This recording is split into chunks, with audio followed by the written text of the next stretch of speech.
So at this time, I want to shift gears, and I'd like to have our business panel come up because I really want to have this where we have a better understanding of what are the needs, and especially how the pandemic impacted business, but how do we draw that stronger connection between K-12, whether it's CTE, college and career, both, and connect that back to the business community. So with me, I have my panelists. Oh, I was looking for you, Matt. So have a seat. And I'm going to introduce our very distinguished panel here. Starting with over here on my far left is with Jeremiah Frink, the Senior Education Strategist of Dell Technologies. Next to Jeremiah, I have Sarah Steinmann, the K-12 program lead for Southwest Airlines. And for everyone who got a Southwest airline tickets, let's hear it for Southwest, so thank you. Woo! Then I have, next to Sarah, well, the empty seat there, I have Matt Lagana. He's the Chief Technology Officer for MBIA. And then last but certainly not least here, I have Michael Kohlhagen, the President for Center for Educational Innovation. So thank you all so much for joining us here today and being with us. We're really excited about hearing from all of you. So what I'd first like to do is I just want to ask you all to just kind of introduce yourself, tell us a little bit about your company, and so we'll jump into that. And I'm going to start with Michael here. All right, thank you. Yeah, thank you so much. I know you all had a long day. I'm really excited to get 2 minutes with you. I wish that I had had the opportunity to talk on the first day, but I'm happy to say I think we're all on the same page, and I really look forward to this conversation. Michael Kohlhagen again, Center for Educational Innovation. We are a 33-year-old organization, always focused on equity and innovation, always focused on filling gaps and supporting leaders and teachers and school communities. I'm excited to talk to you about some of the new things that we're engaged in. I have to say, Commissioner Infante and I are on the same page, and I look forward to kind of echoing her remarks, but more importantly, finding a way to kind of harness all the energy in this room and really talk about how we can really create critical mass around all those things that we all believe so strongly in. So I look forward to that. Yeah, thank you. Great. Sarah, go ahead and talk a little bit about Southwest there. Perfect, sounds great. Hi everyone, like she said, my name is Sarah Steinmann, and I lead our K-12 initiatives at Southwest Airlines, which I absolutely love. So for those who flew in on Southwest, I hope that you had a great and on-time experience with some fun flight attendants. With that, so I got started myself at Southwest as an intern while I was in college, and so I am the product of seeing the way that work-based learning and project-based learning really impacts the trajectory of students' lives. I interned on our community outreach team and then came over and helped lead our college intern program. So for you who have students who go off to college as your next step, would love to encourage them to apply for that opportunity. And then I currently lead all the work that Southwest does to really be that final step in the K through career that we've been talking about. So how do we bridge that gap between a student's final year of high school to helping get them into the workforce or off to college so that they're able to have a meaningful career and change the trajectory for their own lives and for the lives of their families and communities. Great, thank you for that. And Matt, talk about MBIA. Most people here might not be familiar with them. Sure, so Matt Lagana, happy to be here today and join you for this discussion. MBIA actually touches school systems because it's a municipal bond insurer, so when you're looking to fund projects to do new schools and buildings and critical infrastructure supporting your schools, a company like MBIA insures those bonds and makes those funds available through the securitization process. So I started in IT as an intern. I'm a huge proponent of the intern program, and amazingly, we're seeing a shortage in intern applications. So not sure what that's stemming from, but internships are certainly a critical way of getting your foot into the door for any career, especially technology. And over the years, I worked my way from a very critical technical role to more of managerial. So now my role is basically overseeing all of the technology needs that enable MBIA's business, supports day-to-day operations, new adventures. So anything technology is under my purview at this point, including cybersecurity, which we'll talk a little bit more about. And Jeremiah. Thank you. Yeah, so Dr. Jeremiah Frink, I work at Dell Technologies. You're probably familiar. You've seen the computers around. It's actually a family of companies, and the creation of those laptops, PCs, Alienware are all under that larger company. I think the interesting thing about my role within Dell is that everyone in my team came from education. So I was an elementary school teacher in Rochester City.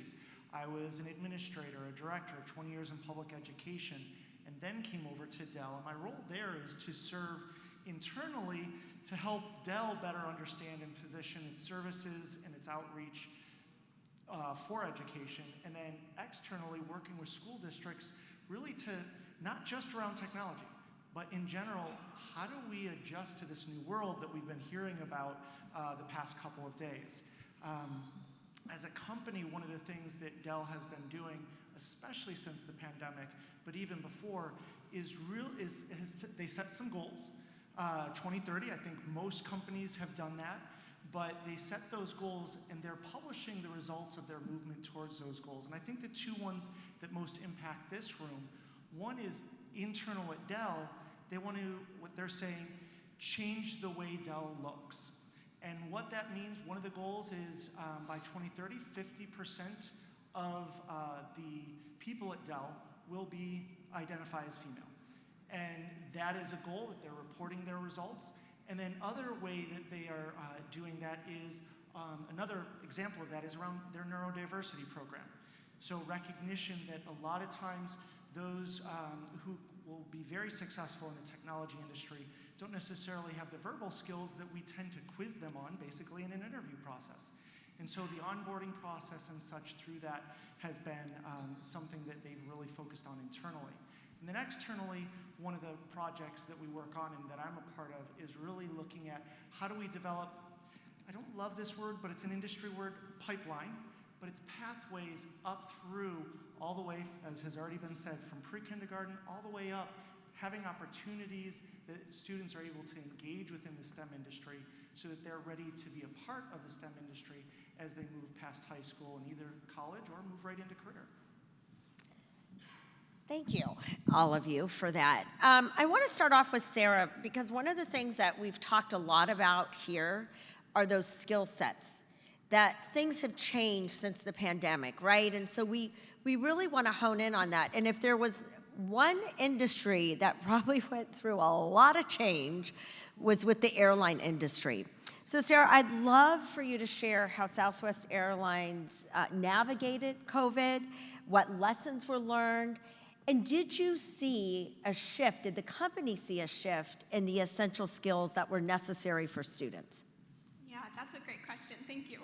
So yes, as everyone experienced, obviously COVID impacted every industry, but the aviation industry I think was especially hard hit. So overnight, don't quote me on this number, but I believe we lost 97% of all of our passengers. I'm sure you all know, you canceled all your flights. And with that means we lost 97% of our customers, which means we lost 97% of our revenue. Meaning we had no idea if we were going to be able to continue on as a company. We had no idea when things were going to get better or change, what was going to happen.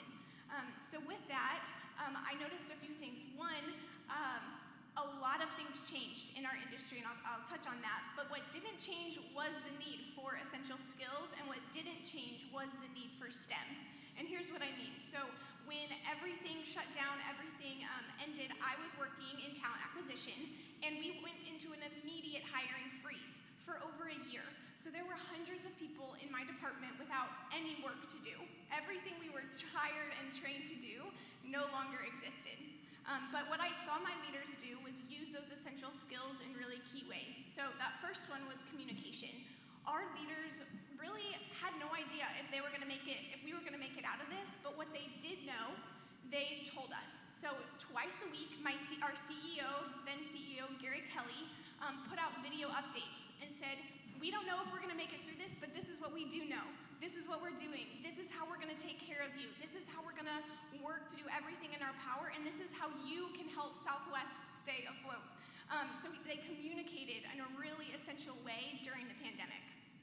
The other thing I saw that was really key was, so Southwest Airlines has never had a layoff and we've never had a furlough. And we didn't want COVID to be the start of that experience. But like I said, there were hundreds of people doing literally no work. And so what was Southwest gonna do?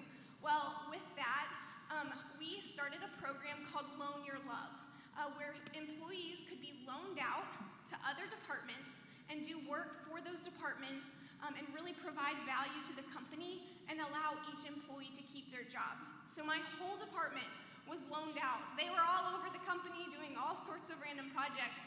And through that, with the essential skills, what I saw is, the skills that they had weren't really being put into use. But what was being put into use was their positivity, was their adaptability, was their resilience and their problem solving and their teamwork, and all 30 departments at Southwest Airlines coming together so that as a company we could survive and thrive. And then of course the need for STEM didn't change. So we needed people who could problem solve, who could figure out how to keep our customers safe, who could develop really quickly new technologies to fly our pilots and our flight attendants and reroute our planes. And so those things didn't change. Terrific. Thank you so much for that. Matt, I want to shift over to MBIA right here, and especially from your standpoint of technology. How do we prepare students for the workforce? And now you're talking about you're not getting the same amount of interns. So how do we, one, make sure that we're getting students coming through the K-12 system being prepared for those internships, those technology type internships, and what kind of skill sets are required for that? Yeah, great question. There's never been a time where there's been the biggest challenge, yet the biggest opportunity for our children and young adults to have careers in technology and engineering. So what we're finding is that pipeline, I'll use a word that was already coined, that pipeline isn't there. So if there was ever a time that STEM is important, it's the most now. These kids have to have interdisciplinary skills that not only have the technical, whether they're learning coding or Python or these different technologies, but also that analytical, critical thinking skills. Michael and I were speaking before the session about the ability to translate and communicate effectively. So even though you're a technologist, you can't speak in just tech geek speak. You have to be able to speak to your business people and all the other divisions of a company, whether it's finance, marketing, in a way that they can translate and understand. So right now, it is ever more important for these children to have skill sets. I would encourage teachers to encourage students to look at the free resources online. There is so much online training that is free for students to get their feet wet and actually explore what part of technology and the different careers in technology are more suited for them, that they're more passionate or they have more interest in. And so anything from e-learning to online certifications, I think the comment was made before about you don't necessarily have to have a 4-year degree, but if you want to enter into the field of technology, certifications and that online learning experience could really propel you into a career.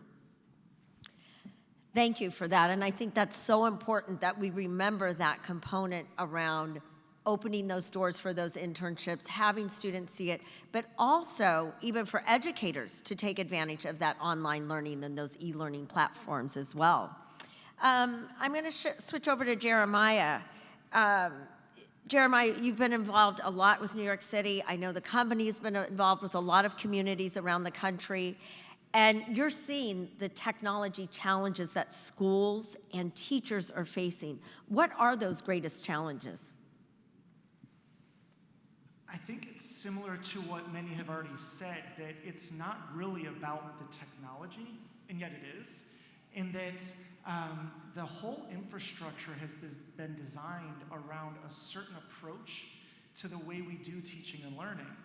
And so as you look at the infusion of technology that has happened, as you look at programs that are trying to bring in STEM, it needs to shift.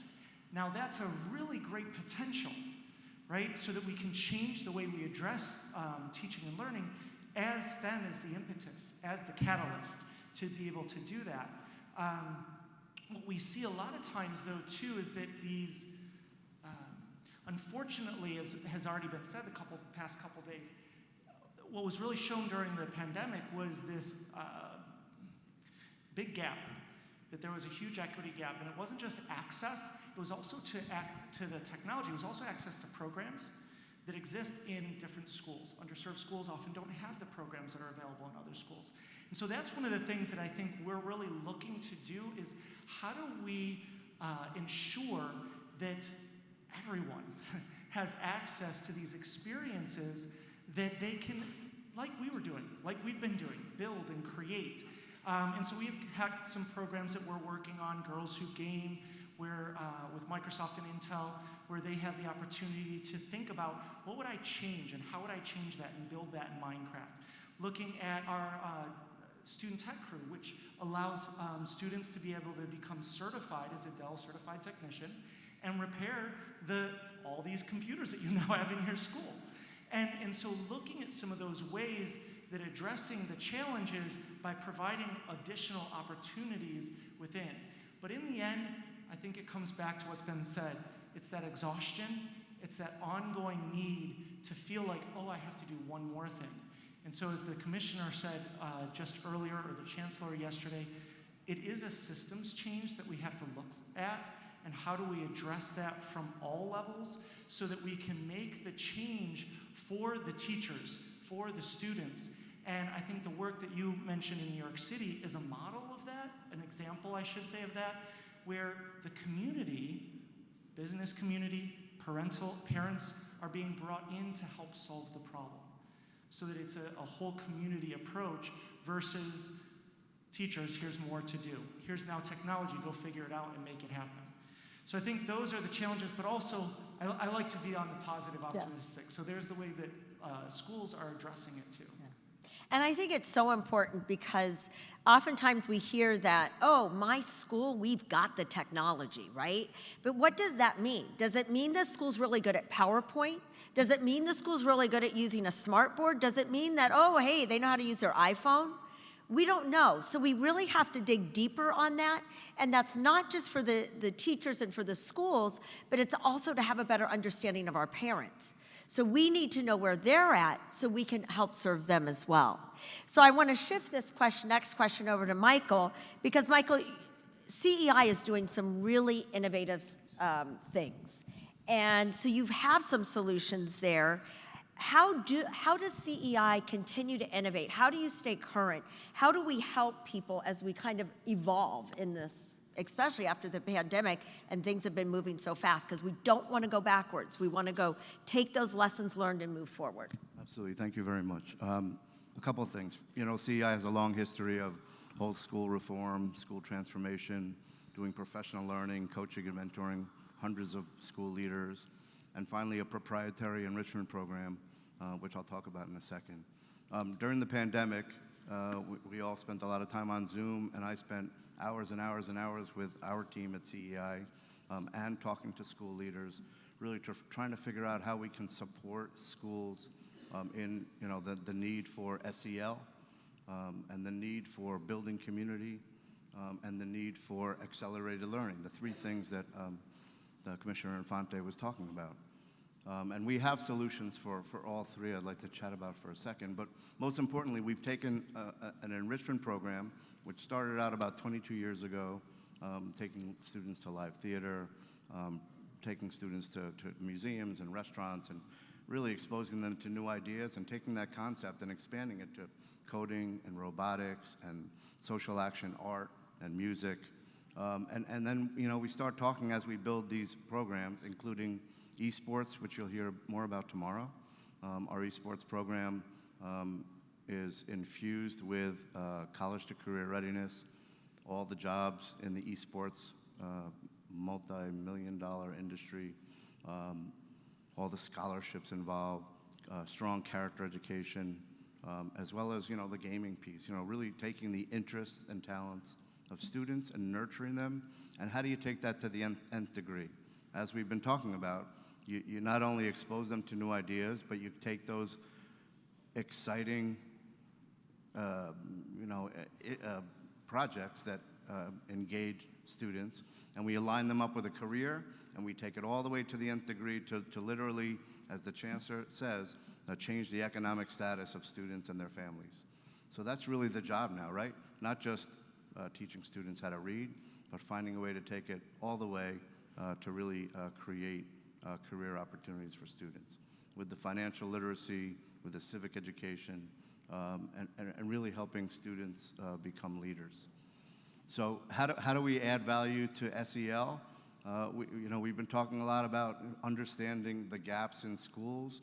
How do we find a core of social workers and guidance counselors and school psychologists to really support your teams, to really meet the changing needs of students and help them address those things that they're coming to school with?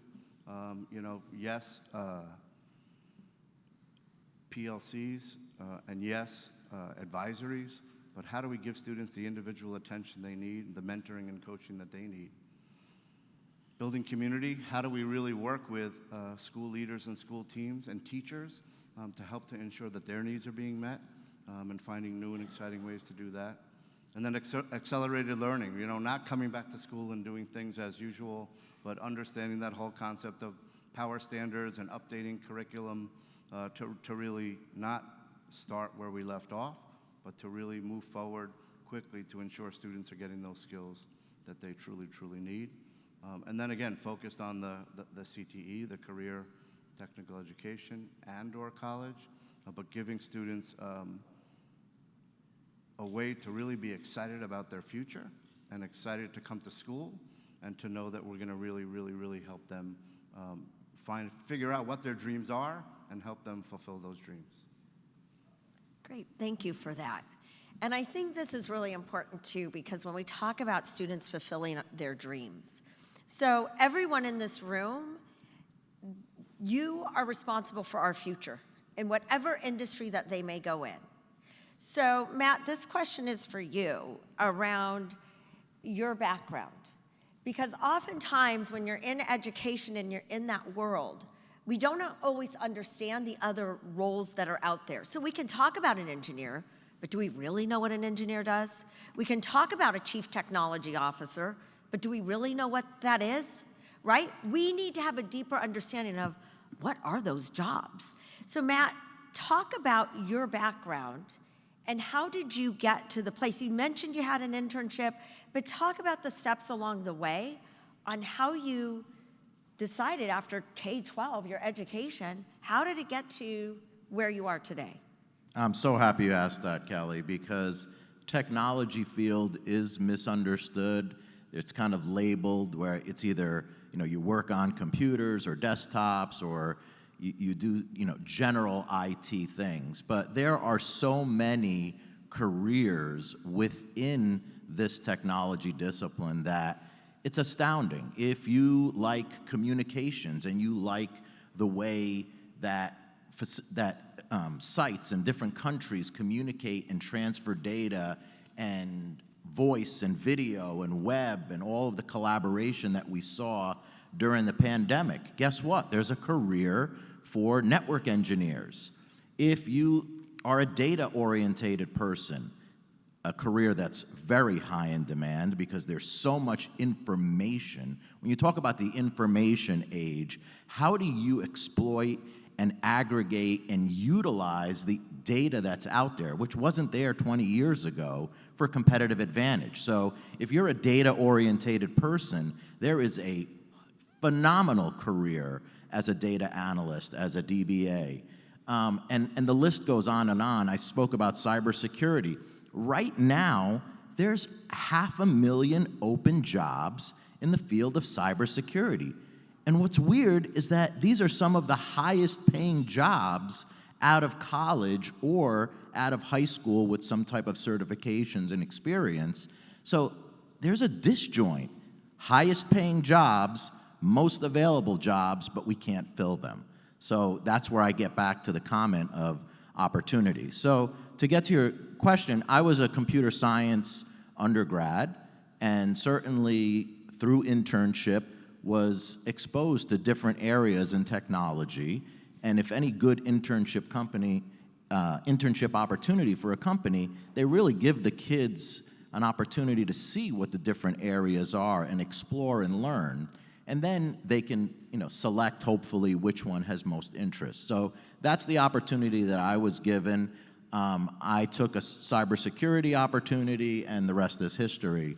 But really, it's about having some type of undergraduate degree with computer science or management of information systems, or again, getting back to, hey, college isn't for me, but I'm going to explore these online opportunities and certifications, and the jobs are there. Great. Well, I'm going to throw this over to you, Sarah, because it's very similar. You went through an internship program as well. And oftentimes when you think about sometimes on an internship program, when you're thinking about community relations or HR, you're not thinking necessarily about STEM. But Southwest Airlines is a STEM company, right? Everything is STEM. So Sarah, what was that path for you? And again, starting at the K-12 and then kind of moving on to the steps that you took to kind of get to where you are and to find that passion too. Yeah, absolutely. So I love Southwest Airlines internship program, and I love that now I get to lead our high school intern program. It's one of my very favorite things that I do. We have students who are working, they are supporting our pilots. They are working around our planes and seeing how they are fixed. They're working at the airport and seeing all the behind the scenes aspect of that. For me, my journey wasn't super STEM related. I was a business major in college and really wanted to work for a nonprofit. I thought about becoming a teacher. I started as an education major, but ended up having that opportunity to intern at STEM on our community relations team, and then move from that team over to talent acquisition, which has been cool to see because so Southwest Airlines both has the community relations side of giving out plane tickets and encouraging employees to volunteer, but also the talent acquisition side. So I get to really be measured on how well I am helping connect students to careers, which is cool to have that really specific connection. So I would say, yeah, with that, I think everyone's journey is different, but seeing the need for data, seeing the need to be able to build strategy and build all that out has what helped me be successful in what I do in my job. But then with our high school internships, we also really have, we provide all of our interns the opportunity to take a careers assessment and then walk them through that with them one-on-one to say, hey, what are you interested in your career and how can we help you get there? They do financial literacy, they do interviewing skills, resume skills, so really hoping to build out for them, whether college is their next step or not, ready to go into the workforce. That's great. And so that's another huge opportunity for schools to think about, especially when it comes to internships and opportunities to know and to think about what's around me. And also, didn't we hear from NASA too about virtual internships? So if you're in a community that might be more rural, you might not have those opportunities. Companies are looking at virtual internships, so there's opportunities to think about that as well. I'm going to ask one last question to the panel, then we're going to open it up for Q&A, so I want everyone to kind of get ready for that. Jeremiah, what was kind of that aha moment for you? And I served in that role where I was kind of that education liaison when I served in my role at the GE Foundation between business and education. So basically, I felt like I was the translator. No, we cannot do that. Yes, we can do that. So what was kind of that aha for you coming from education and now going into the business world? Oh, interesting question. So I know it's being recorded, but I'm still going to say this. So I will tell you, a colleague of mine invited me to apply for the position that was opening up as we were expanding our education team. And I said no about 4 times because I didn't want to go to the dark side. I didn't want to go over to those money grubbing, right? And that was a perspective within education so often of industry. And my aha moment was when I had a chance to meet someone who was in a similar role that I now take and understand the power of having that partnership between industry and education. That it changes yes, there's the products and services that can be better developed from an industry side, but rather the benefit of creating these pathways and being able to help support the way in which to diversify the people who are working in our organization.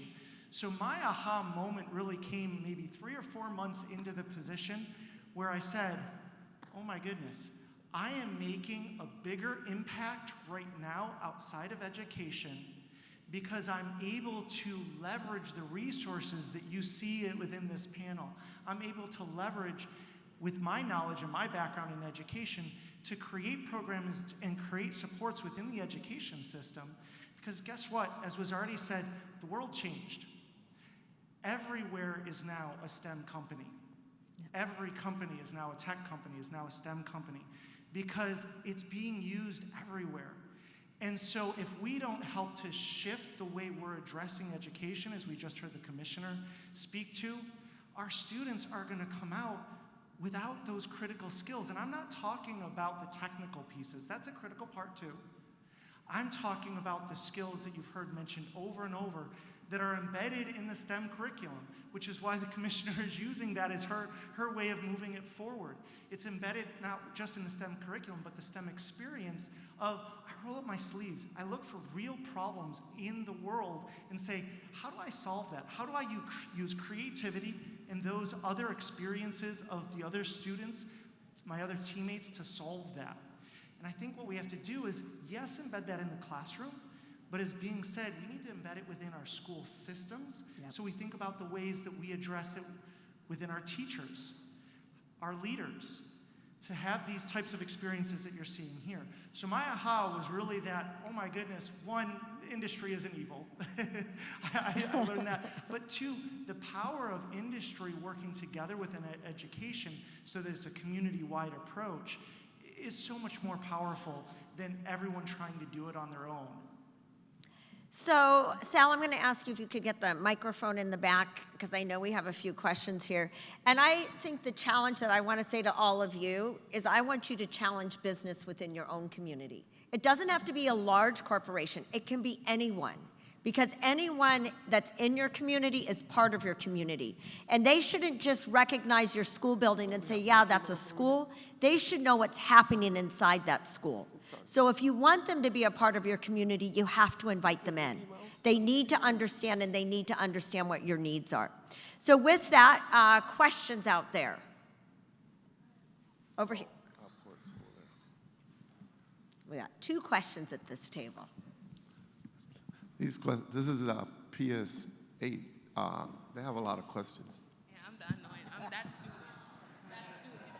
Yeah, my question is, because you said something that stood out to me. When I used to go in high school, towards the end of high school, they gave us options. So if you wanted, say, to be a pilot, they will allow us to go to the airport and actually go behind the scenes and experience the job. Because what I find is a lot of students say, oh, I want to be a doctor, I want to be, but it's like a fantasy almost. They don't have that real authentic experience of what it really means to be what they say they want to be. So I wanted to ask if, other than internships, do Southwest or Dell provide the opportunity for students to come in and have real authentic, say, work experiences, maybe at the end of their high school term, so on and so forth? Yeah, so I'm going to go ahead and, I'll let Jeremiah have a couple answers, and then we'll, I'll have the 2 of you answer unless the other 2, and then because I want to keep going to more questions, okay? So what you just said is actually what my team is trying to figure out and work on is how do we build a continuum of experiences? So yes, we can have our challenges. We can have this program and that program leading to internships. But how do you create this continuum of opportunities that goes from awareness to rolling up your sleeves and having some challenges where you dip your toe in and see, hey, do I like this type of work? Yes. To then having a program in your school where you're saying, okay, I'm going to try it out for half a year, for a year, to then the full-on internships. So I will say at Dell, we're starting to figure it out by connecting and creating this continuum versus having program here, program there, program there. And we're going to be working in your school, in these schools too, as part of what we do, but we're working on it. It's not there. Yeah, I would say something very similar. My team's name is Pipeline, so the Pipelines team. So what we're trying to do is figure out how do we first show people, create awareness, and then how do we let them experience it and all of that. So yes, from a Southwest perspective, we have a lot of camps that we put on where students can come. We are doing 6 camps this summer, which have been so fun. I'm leaving early to go to a camp in Chicago, where students are going to experience the whole week what it's like to be a pilot. They're going to tour the airport, and then on the last day, they actually get to do a discovery flight, which they go up in the air in the cockpit and decide, do I want to have an office with a view, as we call it, by being a pilot. So we do a variety of those things. We're working on building it out more. We're working on creating live streaming sessions with pilots so that anyone across the country can join in and listen. So we are working on that. We're continuing to develop that. Y'all can all sign up, little plug, for Southwest Careers site and our K-12 resources, so you get those emails as we build out those opportunities.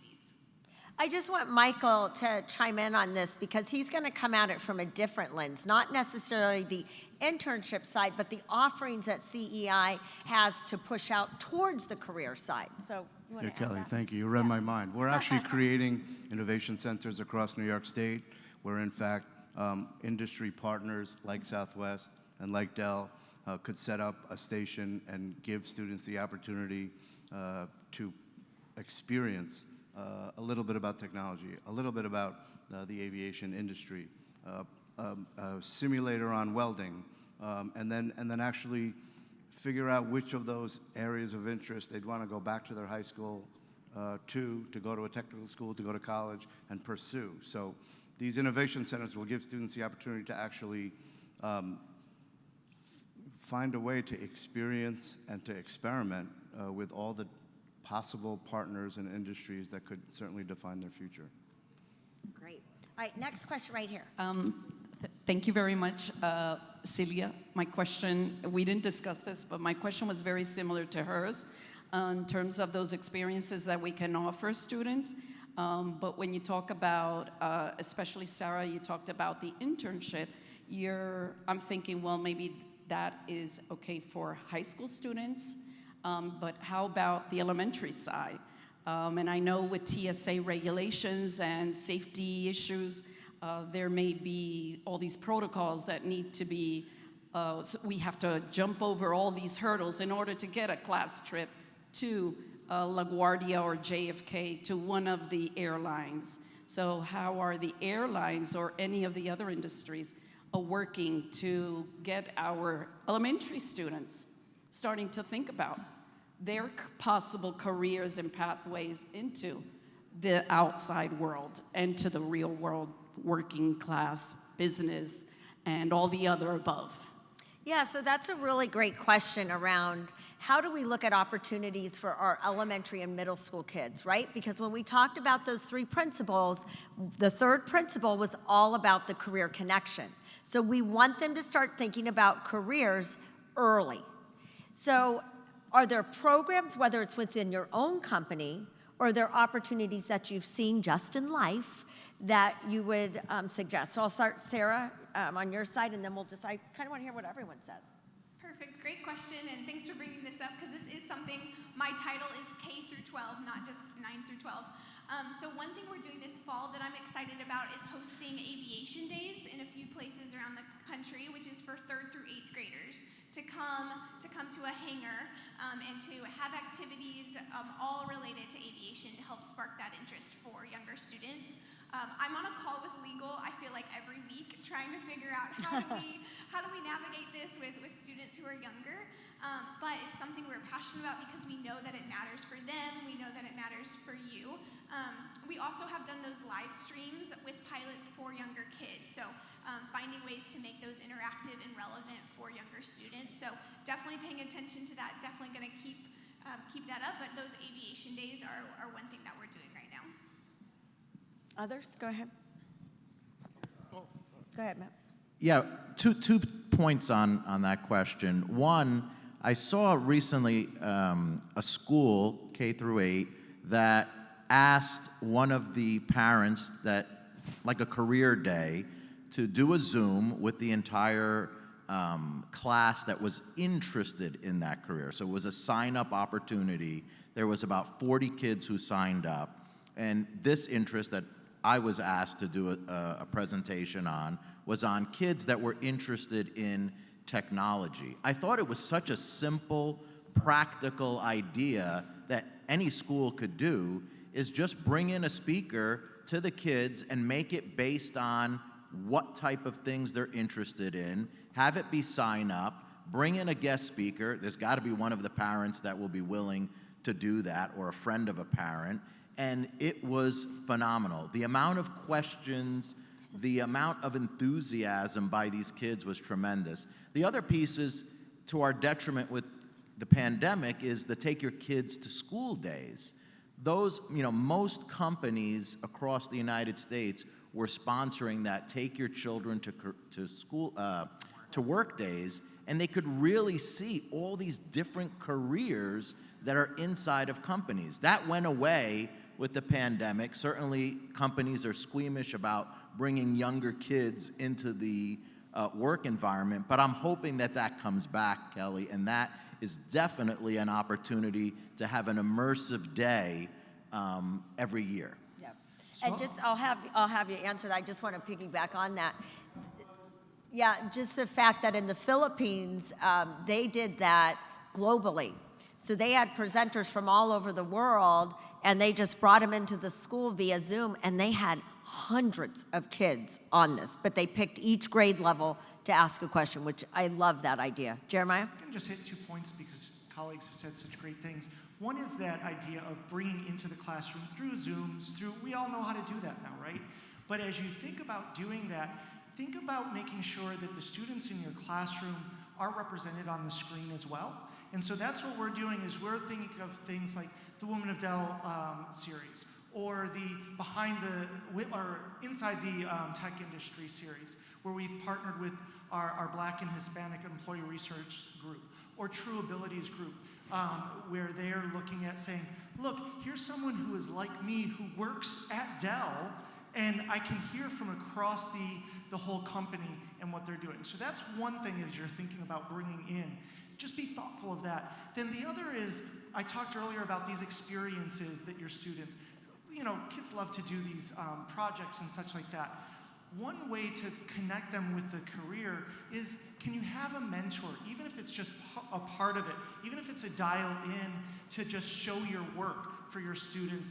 They're going to get a chance to hear what that person does, but then also be involved in the work they're doing, so that it's less about hearing the deep dive into the career at an elementary level, but to begin to understand what the people are like that are in that industry. So those are just 2 thoughts of things that we're doing. Okay. Yeah, Kelly, if Thank I may, you. just really quickly. We like to think of ourselves as a clearinghouse for best practice. We just came across a model out in California, World of Work, where literally K through 12, every classroom has integrated career exploration into their curriculum. It occurs to me that there's no better group of folks than you all, who already know how to do interdisciplinary work, to actually take that kind of a concept and integrate careers into every single lesson in every classroom, K through 12. Okay, so we're really tight on time, so we're gonna ask quick questions, and now you guys are gonna have to do a rapid response, all right?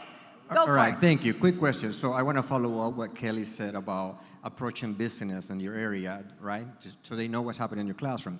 And in my city, we have largest company that has already adopted schools in their surrounding area, and then I have other schools who have nothing.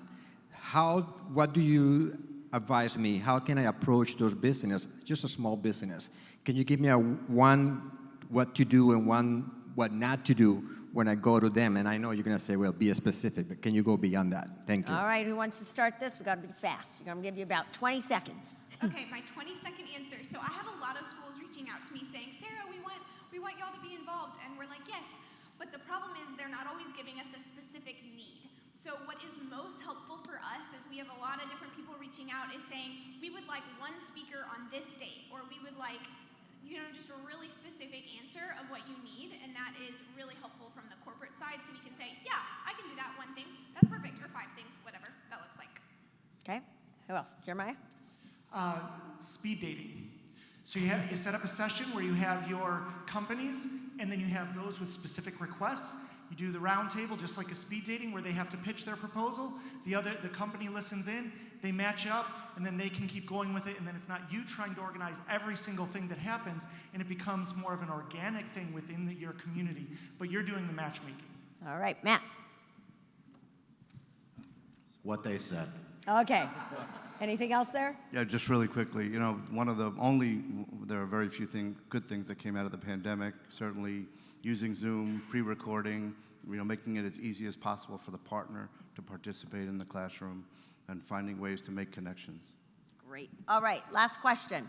Not a question, but a comment. My 4th graders were part of the Girls Who Game Club. So my 4th graders got to meet a woman from Dell who's an engineer, a woman of color, and they loved it. We met through teams, and by the end, they all wanted to be coders. So I think that's a great opportunity that they got to experience.